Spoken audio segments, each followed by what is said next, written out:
স্বাগত দীপ্ত সংবাদে আপনাদের সাথে আছে আমি তাওসিয়া ইসলাম। নরসিংদীর রায়পুরায় ট্রেনে কাটা পড়ে 5 জন নিহত হয়েছেন।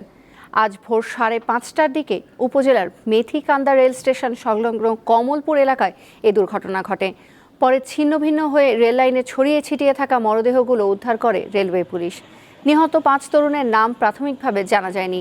রেলওয়ে পুলিশের ধারণা চট্টগ্রাম থেকে ছেড়ে আসা ঢাকা মেল ট্রেনের ছাদ থেকে পড়ে তারা প্রাণ হারিয়েছেন। নরসিংদী রেলওয়ে পুলিশ ফাঁড়ির ইনচার্জ উপপরিদর্শক মোহাম্মদ শহীদুল্লাহ জানান, নিহত 5 জনের মধ্যে 4 জনের বয়স 18 থেকে 20 বছরের মধ্যে, অন্য জনের বয়স 20 বছরের বেশি।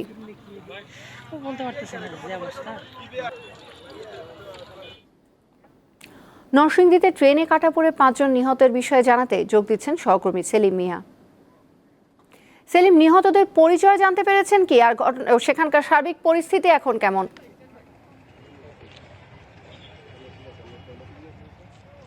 জি তোসিয়া, আমি এখন দাঁড়িয়ে আছি কমলপুর এলাকায়। এইখানে আসলে জনবিচ্ছিন্ন একটা এলাকা। এই এলাকায় কোনো লোকালয় নাই বললেই চলে। যেই এলাকায় দুর্ঘটনা ঘটছে, এই দুর্ঘটনায় 5 জন নিহত হয়েছে সকাল 5:30টার সময় যে কমলপুর এলাকায়। এখন পর্যন্ত লোক শুধু দেখতে আসছে, আসলে তাদের কোনো এখনো পরিচয় পাওয়া যায়নি।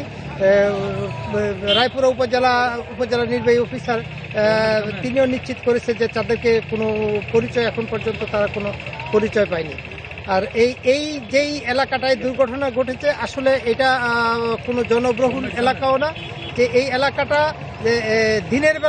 দিনের বেলায় তেমন কোনো লোক আসার মতো, আশেপাশে জঙ্গল, এখানে দিনের বেলায় তেমন কোনো লোক আসে না। তো এই মৃত্যুটা একটা রহস্যজনক মৃত্যু। যে ট্রেন থেকে উপর থেকে পড়ছে এরকম হয় না, আবার ট্রেনের নিচে কে বা কারা, বা তারা কি ঝাঁপ দিল কিনা, তারা কি নেশাগ্রস্ত কিনা, এইটাও মানুষ এটা নিয়েও বেশ কৌতূহলের সৃষ্টি হয়েছে। আমাদের এই এলাকায় যেই আইন শৃঙ্খলা পিবিআই, রেলওয়ে সহকর্মী রায়পুরা পুলিশ লাশ উদ্ধার করছে। এখন পর্যন্ত লাশ একই স্থানে পড়ে আছে। লাশ এখন পর্যন্ত লাশ এখান থেকে নেয় নাই। শত শত মানুষ এসে দেখছে তারা লাশগুলো, কিন্তু কেউ পরিচয় হওয়ার মতো, যেইভাবে ছিন্ন বিচ্ছিন্ন হয়েছে, তাদের পরিচয় থাকার মতো 1-2টা লাশের হয়তো তাদের চেহারা আছে, আর 3টা লাশেরই কোনো ছিন্ন বিচ্ছিন্ন নাই, হাত পা গলা। সহকর্মী সেলিম মিয়া জানাচ্ছিলেন নরসিংদী থেকে। এদিকে সংযুক্ত আরব আমিরাতের দুবাইতে সড়ক দুর্ঘটনায় 5 বাংলাদেশি নিহত হয়েছেন। রবিবার এ দুর্ঘটনা ঘটে। নিহতরা ঢাকার নবাবগঞ্জ ও দোহার থানার বাসিন্দা। তারা হলেন নবাবগঞ্জের বালেঙ্গা গ্রামের মোহাম্মদ রানা, মোহাম্মদ রাশেদ, মোহাম্মদ রাজু, ইবাদুল ইসলাম এবং দোহার বাজার এলাকার মোহাম্মদ হিরা মিয়া। তারা একই জায়গায় কাজ করতেন। কাজের উদ্দেশ্যেই আবুধাবি যাচ্ছিলেন সবাই। দুর্ঘটনার কারণ জানতে স্থানীয় পুলিশ তদন্ত করছে।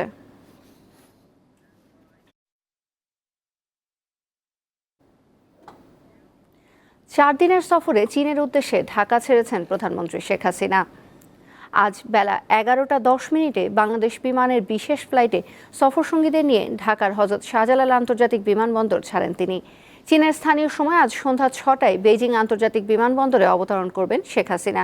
সেখানে প্রধানমন্ত্রীকে গার্ড অফ অনার প্রদান করা হবে এবং যথাযথ সম্মান প্রদর্শনপূর্বক অভ্যর্থনা জানানো হবে।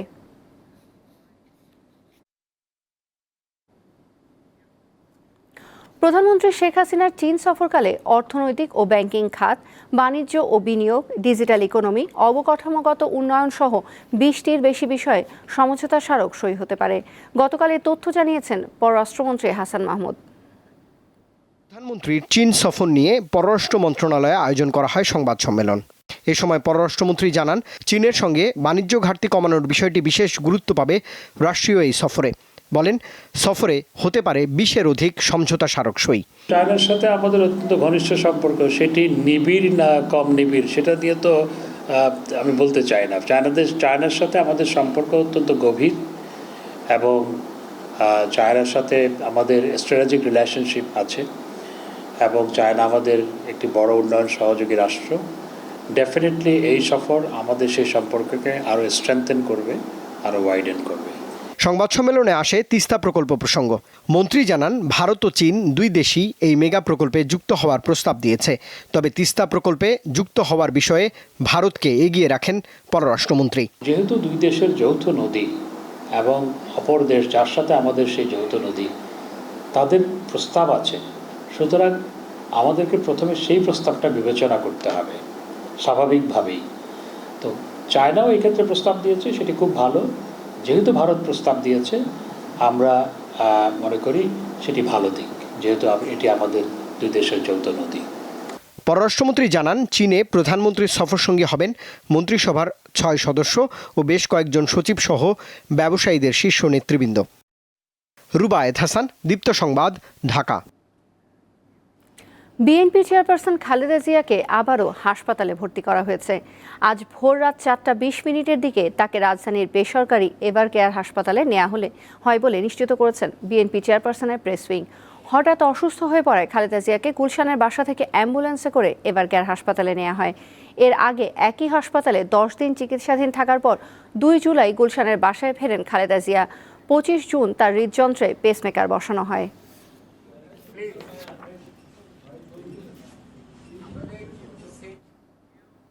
ঝুঁকি আছে জেনেও কক্সবাজারের পাহাড়ের পাদদেশে বসবাস করছেন লাখো মানুষ। অভিযোগ আছে, প্রভাবশালীরা পাহাড় কাটছে আর অল্প টাকায় সেখানে বসবাসের সুযোগ পেয়ে ঝুঁকি নিয়ে থাকছে নিম্ন আয়ের মানুষ। কক্সবাজার শহরের বৈদ্যঘোনা, ঘোনারপাড়া, পাহাড়তলি, লাইট হাউস, কলাতলি এলাকায় পাহাড়ের পাদদেশে গড়ে উঠেছে ঝুঁকিপূর্ণ বসতি। পাহাড় কেটে এখানে তৈরি হয়েছে অসংখ্য ঘরবাড়ি। তবে শুধু এখানেই নয়, কক্সবাজার শহর ও আশপাশের Kolatoli, Himchari, bus terminal, jail gate সহ বিভিন্ন এলাকায় পাহাড়ের পাদদেশে ঝুঁকি নিয়ে বসবাস করছে অন্তত 5 লাখ মানুষ।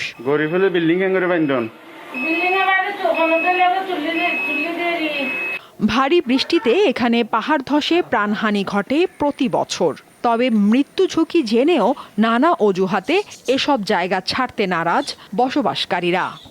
বৃষ্টি বেশি দিলে বাড়ি রেগে, তারপর অঘটন ঘটে বলি গরম না থাকি। আমরা অভাবের কারণে থাকি, এই জন্য সরকার যদি এখানকার দিলে আর যাইতে পারি। অভিযোগ রয়েছে, প্রভাবশালীরা পাহাড় কাটছে আর অল্প টাকায় বসবাসের সুযোগ পেয়ে পাহাড় টিলা ও তার আশপাশের পাদদেশে ঝুঁকি নিয়ে থাকছে নিম্ন আয়ের মানুষ। মাঝে মধ্যে প্রশাসন মাইকিং করে উচ্ছেদ কিংবা তাদেরকে সরিয়ে দেওয়ার চেষ্টা করলেও কেউ শুনছেন না।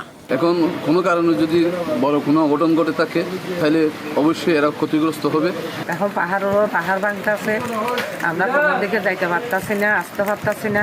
আরে কিছু লোক আছে, এগুলো পার কাটতে মানা করলে বা তাদেরকে বারণ করতে গেলে তারা আরও কিছুদিন পরে দেয় আমাদের বিরুদ্ধে মামলা হামলা, সাংবাদিক ভাইয়ের বিরুদ্ধে বা আমরা জনপ্রতিনিধি আমাদের বিরুদ্ধে পুলিশকে টাকা দিয়ে এরা আমাদের বিরুদ্ধে মামলা নেওয়ার চেষ্টা করে।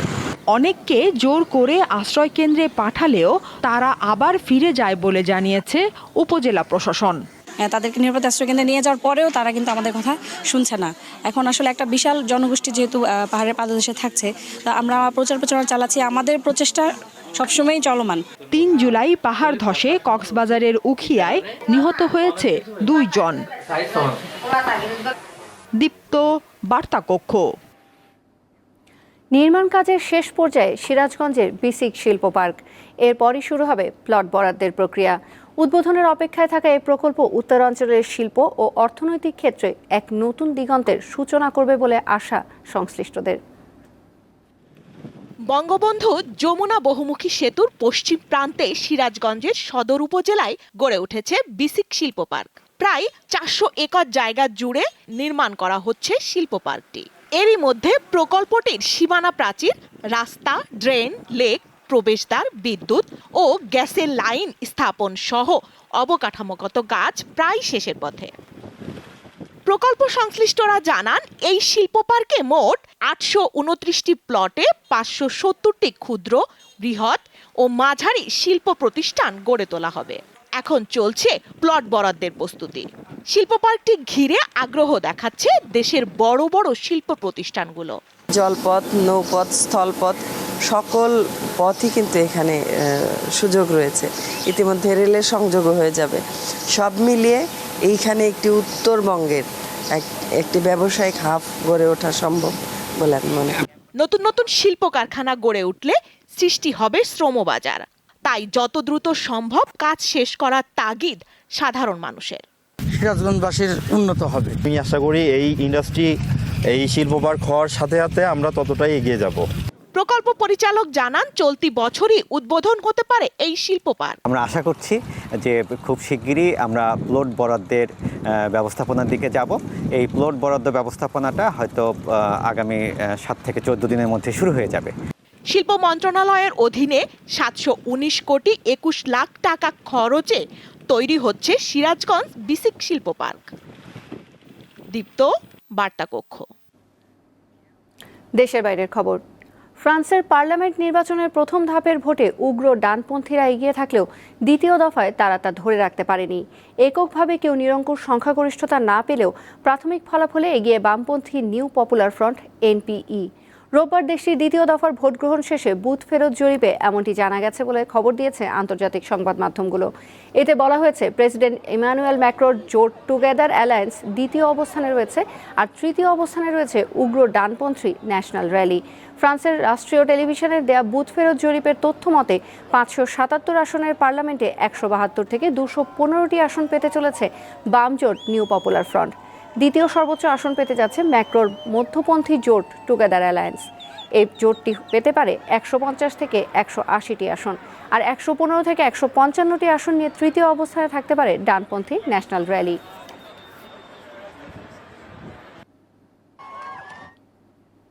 ফিলিস্তিনের অবরুদ্ধ গাজা ভূখণ্ডে ইসরায়েলি আগ্রাসন গড়িয়েছে 10ম মাসে।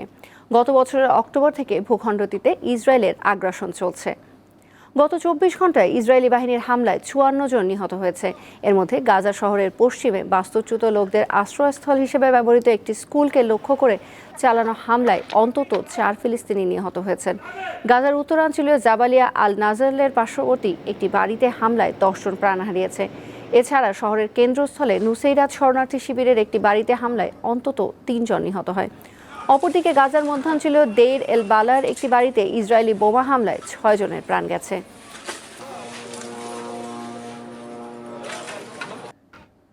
এবার একটি ভিন্ন রকম খবর। রং পাল্টানোর কারণে গিরগিটিকে অনেকে ভিন্ন চোখে দেখেন। প্যান্থার নামের গিরগিটির রং পাল্টাতে সময় লাগে 2 মিনিট। অনেকদিন ধরেই গবেষণা চলছে কেমন করে এটি সম্ভব হচ্ছে। নেচার কমিউনিকেশনসের এক আর্টিকেল বলছে, রং পাল্টানোর এই কৌশল আসলে লুকিয়ে আছে তাদের শরীরের ভেতরে। গিরগিটির সামনে কিছুক্ষণ দাঁড়ালে সে রক্ত চুষে তার গায়ের রং পরিবর্তন করে, এমন গল্প বেশ প্রচলিত। আসলেই কি তাই? একজন সুইস গবেষক তার গবেষণা প্রতিবেদনে বলেছেন, গিরগিটির শরীরে কিছু বিশেষ ক্রিস্টাল আছে যা একটি বিশেষ আয়না তৈরি করে। যখন এতে আলো এসে পড়ে তখন শরীরের রং বদলাতে শুরু করে। এদের চামড়ার ঠিক নিচে স্ফটিক আইরিডোফোরস আছে। এ কারণে গিরগিটি উত্তেজিত হলে এসব স্ফটিক প্রসারিত হয় এবং আলোর প্রতিফলনে হলুদ, নীল, এমনকি লাল রঙও ধারণ করে। তবে এক্ষেত্রে স্ফটিক আইরিডোফোরসের আকার ও অবস্থান ভেদে রঙের বৈচিত্র্য আসে। শরীর ঠান্ডা রেখে, অর্থাৎ সূর্যের নিচে শরীরের তাপমাত্রা ঠিক রেখে গিরগিটির এই রং বদলানোর কাজটি ঘটে। একবার এক এক রং দেখা যায়। এর কারণ ক্রিস্টাল। গিরগিটির শরীরে অনেক ধরনের কোষ থাকে। গাঢ় রঙের জন্য এদের শরীরে এক ধরনের পিগমেন্ট কোষ থাকে। পিগমেন্টের স্থান যখন পরিবর্তন হয় তখন শরীরের রঙও বদলায়। শরীরে কখনো এক জায়গায় অথবা পুরো শরীরে মেলানিন কোষ যখন ছড়িয়ে পড়ে তখন হালকা থেকে গাঢ় রং হয়। গিরগিটির শরীরের এমন রঙের পরিবর্তনের ক্ষমতা পুরোটাই এদের নিয়ন্ত্রণে। রং বদলানোর ক্ষেত্রে ক্রিস্টাল তো বটেই, একই সঙ্গে এদের মেজাজটাও ততটাই গুরুত্বপূর্ণ। শান্ত অবস্থায় এদের চামড়া সবুজ রঙের থাকে, কিন্তু পুরুষ গিরগিটি প্রতিপক্ষকে ভয় দেখাতে কিংবা কোনো স্ত্রী গিরগিটির সংস্পর্শে এলে উত্তেজিত হলে গায়ের রং পরিবর্তন হতে থাকে। লুৎফা ফৌজিয়া, দীপ্ত, বার্তাকক্ষ। এই ছিল এখনকার মতো। আমাদের পরবর্তী সংবাদ বেলা 3টায় দেখার আমন্ত্রণ রইল। এছাড়াও অনলাইনে আরও নতুন নতুন তথ্য পেতে যুক্ত থাকুন দীপ্তর ডিজিটাল প্ল্যাটফর্মগুলোতে।